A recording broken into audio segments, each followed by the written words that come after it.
আমরা সবাই জানি মেয়েদের ব্রু প্লাক করা হারাম, কিন্তু আমার সমস্যা হচ্ছে আমার ব্রু অনেক বেশি ঘন, এতে আমাকে দেখতে অনেক বাজে লাগে। এখন এই সমস্যার কারণে আমি অনেক হীনমন্যতায় ভুগছি। আমি কি ব্রু প্লাক করতে পারবো? অজু অবস্থায় বাচ্চাদের পেশাব পায়খানা পরিষ্কার করে দিলে কি অজু নষ্ট হয়ে যাবে? কারো সম্পর্কে মনে মনে কিছু বললে কি গুনাহ হবে? আমি জানি সে অন্যায় করেছে। ছোট ভাই নিজের ইনকামে জায়গা কিনলে তাতে কি বড় ভাইয়েরও নাম দিতে হবে? স্বামী প্রবাসে আছে, স্ত্রী ওয়াজ মাহফিল শুনতে যেতে পারবেন কিনা? না চাইলেও চট করে রাগ উঠে যায়, তখন বাচ্চাদের খুব মারধর করি, পরে খুব খারাপ লাগে, কিন্তু কোনোভাবেই রাগ কমাতে পারছি না। এখন আমি কি করব? কোরআন শরীফ তেলাওয়াত করার সময় আজান দিলে আগে কি আজানের জবাব দিতে হবে? না আমার স্বামী প্রচুর ধূমপান করে, তাকে কিভাবে ধূমপান ছাড়াবো? চলুন তাহলে আর বিলম্ব না করে আপনাদের প্রশ্নের উত্তর আলোকিত ভবনে আমরা প্রবেশ করি। আলিফ হোসেন লিখেছেন, স্বামী প্রবাসে আছে, স্ত্রী ওয়াজ মাহফিল শুনতে যেতে পারবেন কিনা? যদি পর্দার সাথে ওয়াজে যাওয়ার সুযোগ থাকে, বাসা থেকে খুব বেশি দূর না হয়, সফরের দূরত্ব না হয়, নিজের প্রাইভেসি, পর্দা, পথে ঘাটে কোথাও কোনো সমস্যা হবে না এরকম হয়, তাহলে সেক্ষেত্রে অবশ্যই যেতে পারেন। তবে এক্ষেত্রে সংসারের কাজকামের যেন কোনো ব্যাঘাত সৃষ্টি না হয় এবং তার পর্দার চুল পরিমাণ ঘাটতি হওয়ার কোনো আশঙ্কা যেন না থাকে, সেগুলো নিশ্চিত করতে হবে। বিএল কাউসার আহমদ লিখেছেন, আমার ছেলের বয়স 3 বছর 4 মাস, কথা ক্লিয়ার না, একটু তুতলায়, আমার কি করণীয় আছে? ভাই কাউসার, আপনার ছেলেকে আপনি ডাক্তার দেখাবেন, সেই সাথে ভালো কোনো রাখি শরণাপন্ন হতে পারেন যে ও যাতে কোনো সমস্যা আছে কিনা, তিনি হয়তো আপনাকে হেল্প করতে পারবেন। জাফরিন সুলতান আপনি লিখেছেন, না চাইলেও চট করে রাগ উঠে যায়, তখন বাচ্চাদের খুব মারধর করি, পরে খুব খারাপ লাগে, কিন্তু কোনোভাবেই রাগ কমাতে পারছি না। এখন আমি কি করব? দেখুন, বাচ্চাদেরকে মারধর করা, আপনি খুব মারধর করেন, এটা খুবই অন্যায় কাজ। কারণ বাচ্চাদেরকে মারধর করবার সুযোগ কিন্তু নেই। এমনিতে সতর্ক করবার জন্য আপনি দিলেন ১টা ২টা, সেটা ভিন্ন বিষয়। কিন্তু খুব মারধর যেটাকে বলা হয় সেটা করার সুযোগ নেই। কারণ তারা বাচ্চা। অতএব এটা তাদের প্রতি অবিচার হতে পারে। বিধায় নিজেকে নিয়ন্ত্রণ করতে হবে এবং সবর করতে হবে। ঈমানদারকে আল্লাহ জান্নাত দিবেন তো সবরের বিনিময়ে। আপনার রাগ উঠলো আর আপনি যা খুশি তা করলেন, তাহলে আপনি জান্নাত আশা করবেন কিভাবে? এরপরে মক্কা ট্রেডিং আইডি থেকে আপনি লিখেছেন, আমি একটু কোম্পানিতে চাকরি করি। একটা মালের কোম্পানির পক্ষ থেকে মূল্য ৯,০০০ টাকা। আমি এটাকে ৯,৩০০ টাকা বিক্রি করতে পারি কিনা? কোম্পানি আপনাকে নির্দিষ্ট মূল্য ঠিক করে দেওয়ার পর আপনি কেন অতিরিক্ত মূল্য বিক্রি করবেন? যদি বলেন যে অতিরিক্ত টাকাটা আপনি নিবেন, তো সেটা তো আপনার জন্য জায়েজ হবেই না। কারণ এই পুঁজি আপনার না, এই দোকান আপনার না। দ্বিতীয়ত, কোম্পানি আপনাকে ৯,০০০ বলার পরও আপনি যদি ৩০০ বাড়িয়ে নেন কাস্টমারের কাছ থেকে, তাহলে কাস্টমার প্রতি আপনি জুলুম করলেন, সেটারও কোনো সুযোগ কিন্তু নেই। সুমাইয়া মজুমদার আপনি লিখেছেন, কোরআন শরীফ তেলাওয়াত করার সময় আজান দিলে আগে কি আজানের জবাব দিতে হবে?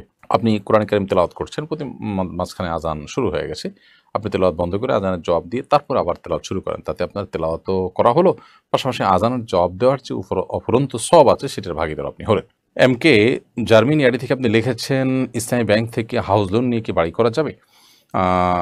যদিও ইসলামী ব্যাংকগুলো ইসলামী ব্যাংকিংয়ের কথা বলে, কিন্তু সেখানে আমরা জানি যে নানা রকমের সীমাবদ্ধতা থাকে, নানা রকমের ত্রুটি থাকে। সেজন্য এগুলো অ্যাভয়েড করতে পারলে ভালো। যদি আপনি অ্যাভয়েড না করেন, তাহলে সেক্ষেত্রে হাউস লোনের যে শরিয়া স্বীকৃত পদ্ধতি, সেটাই যেন অ্যাপ্লাই হয়, সে যেন ইমপ্লিমেন্ট হয়, সেটা যেন বাস্তবায়ন হয়, সেটি আপনি নিশ্চিত হওয়ার চেষ্টা করবেন এবং অফিসাররা যেন হুবহু ওইটাই যেন করেন। যেভাবে করলে শরিয়া সিদ্ধ হবে, সেটি আপনি নিশ্চিত করে আপনি করতে পারেন। মিটু খারাম লিখেছেন, বারবার ছেলে পক্ষ দেখতে আসে কিন্তু বিয়ে ভেঙে যায়। এভাবে বারবার ছেলেদের সামনে যাওয়া বা তাদের ছবি আমার পক্ষে কতটুকু উচিত হচ্ছে? পাশাপাশি আমার বিয়ের বয়স পেরিয়ে যাচ্ছে, কিন্তু দিনদারিকে প্রাধান্য দেওয়ার কারণে বিয়ে হতে দেরি হচ্ছে। এ বিষয়ে আমার করণীয় কি? আপনি আপনার চেষ্টা অব্যাহত রাখবেন, পরিবার অব্যাহত রাখবে এবং বিয়ে না হওয়া পর্যন্ত নিজেকে যদি আপনি কারো সামনে উপস্থাপনা করেন দেখবার জন্য বা ছবি শেয়ার করেন, এর কারণে আপনার গুনাহ হবে না। হ্যাঁ, খারাপ লাগা কাজ করতেই পারে। আল্লাহ তাআলা আপনাকে মানসিক সান্ত্বনা নসিব করুন, আমরা দোয়া করি, এবং আপনার দ্রুত বিয়ের ব্যবস্থা আল্লাহ তাআলা করে দিন, যদি এটা আপনার নিজের ইস্যু হয়ে থাকে যেভাবে আপনি লিখেছেন। মোবারক হোসেন আপনি লিখেছেন, আমার বিয়ের প্রক্রিয়াধীন, বিয়েতে পাত্রী দেখার সময় কি কি প্রশ্ন করা যেতে পারে বলে আপনি মনে করেন? জানিয়ে বাধিত করবেন। ভাই মোবারক হোসেন, বিয়েতে পাত্রী দেখার সময় প্রথমত দেখা দরকার পাত্রের দিনদারিতা। তিনি কোরআন হাদিসকে কতটা ফলো করে চলেন, আল্লাহর কাছে নিজেকে কতটা ন্যস্ত করেন, কোরআন হাদিসের যে কোনো নির্দেশকে তিনি অকপটে মানেন কিনা।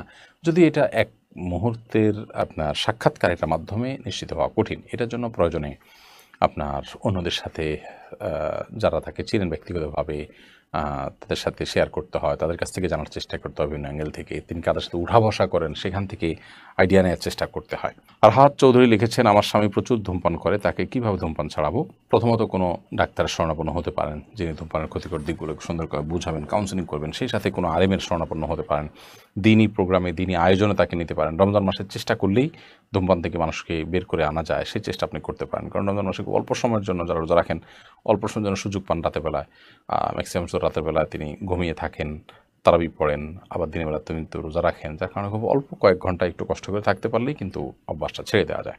মির্জা সানি আপনি লিখেছেন, ছোট ভাই নিজের ইনকামে জায়গা কিনলে তাতে কি বড় ভাইয়েরও নাম দিতে হবে? তাদের বাবা বড় ভাইয়ের নাম দেয়নি বলে পরিবারে ঝামেলা করে, ছোট ছেলেকে কথা শোনায়, এ বিষয়ে ইসলাম কি বলে?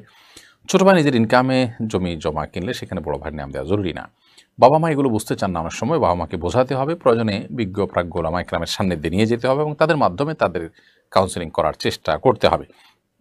তবে যদি এমন হয় যে বড় ভাইয়ের উপার্জনের টাকা দিয়ে ছোট ভাই নিজের পায়ে দাঁড়িয়েছেন এবং স্বাবলম্বী হয়েছেন, উপার্জনক্ষম হয়েছেন, তাহলে সেক্ষেত্রে এখন বড় ভাই যদি কোনো রকম কষ্টে থাকেন আর্থিকভাবে বা পিছিয়ে থাকেন, তাহলে ছোট ভাই নৈতিক দায়িত্ব তার আগের এহসানের বিনিময়ে এখন এহসান করা, সাধ্য অনুযায়ী তাকে সম্পদ করে দেওয়া ইত্যাদি ইত্যাদি, সেটা ভিন্ন বিষয়।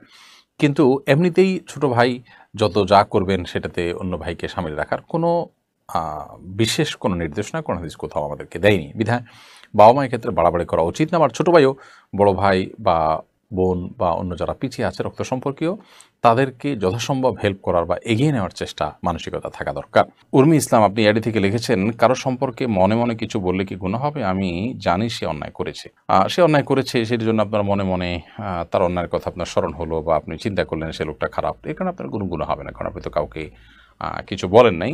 মনে মনে খারাপকে খারাপ জানা বা তার কোনো কিছু আপনার নজরে এসেছে, সেটার কারণে আপনি তার সম্পর্কে সে ধারণা মনে তৈরি হলো, এটাতে অসুবিধা নেই। কিন্তু যদি আপনার কাছে পরিষ্কার কোনো ধারণা না থাকে, বাস সন্দেহের কারণে শুধুমাত্র তাকে আপনি বাজে জ্ঞান করলেন মনে মনে, সেটা অনুচিত হবে।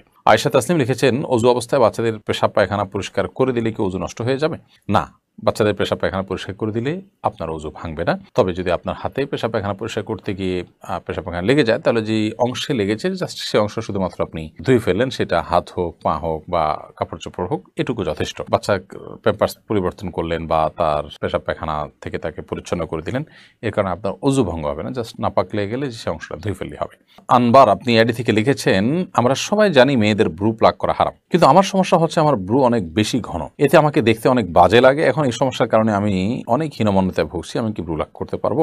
দেখুন, ব্রু প্লাক অনেক ওলামা ইকরামের মতে যদি আপনি সৃষ্টিতে বিকৃতি ঘটিয়েছেন এমনটি না হয়, মানে বোঝা যায় যে আপনি এখানে ব্যাপক বিকৃতি ঘটিয়েছেন অথবা ছেলেদের সাথে সাদৃশ্য হচ্ছে, এরকম যদি বোঝা না যায়, তাহলে সেক্ষেত্রে এটাকে অনেক হালাল বলেছেন এই শর্ত সাপেক্ষে। তো আপনার এরকম পরিস্থিতিতে যে আপনি একটা বাজে পরিস্থিতির মধ্যে আছেন, দেখতে অড দেখা যাচ্ছে, তাহলে সেক্ষেত্রে এটা তো এক ধরনের ত্রুটি বলতে পারেন, রোগের মতো। অতএব সেই জায়গা থেকে ব্রু প্লাক করলে আপনি এই শর্ত মেনে, অর্থাৎ